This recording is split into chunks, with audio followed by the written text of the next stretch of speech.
চন্দ্ৰ ৰায়দামুৰীয়াই কেৱল এইখিনি সহযোগিতা কামনা কৰি আমি আমাৰ অনুষ্ঠানৰ আৰম্ভণি কৰিছো।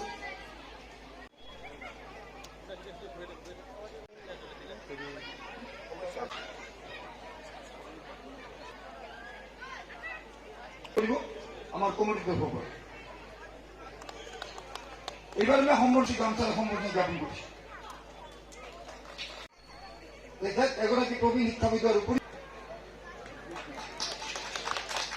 সাধাৰণ সম্পাদকো আৰু বঙাইগাঁও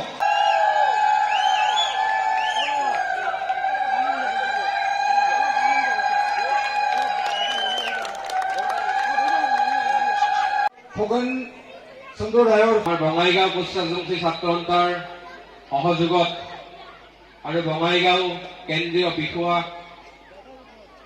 উদযাপন সমিতিৰ সহযোগত প্ৰতি বছৰে ঠিক যেনেকৈ আমাক এখন সুন্দৰ অনুষ্ঠান তেওঁলোকে উপভোগ কৰাৰ কাৰণে সুযোগ দিছে, তাৰ কাৰণে আকৌ এবাৰ মই অন্তৰৰ পৰা সকলো নেতৃবৃন্দক প্ৰণিপাত জনাইছো। আৰু লগতে তেওঁলোকে মোক মাতি আনি যি সন্মান দিলে তাৰ কাৰণে মই তেওঁলোকৰ ওচৰত চিৰ ঋণী আৰু আশা ৰাখিছো তেওঁলোকৰ এই সুন্দৰ প্ৰয়াসে আমাৰ সদৌ বঙাইগাঁও অঞ্চলত যি আমাৰ এক সুন্দৰ বাতাবৰণ সংস্কৃতিৰ যি নিদৰ্শন তথা আমাৰ নৱপ্ৰজন্মই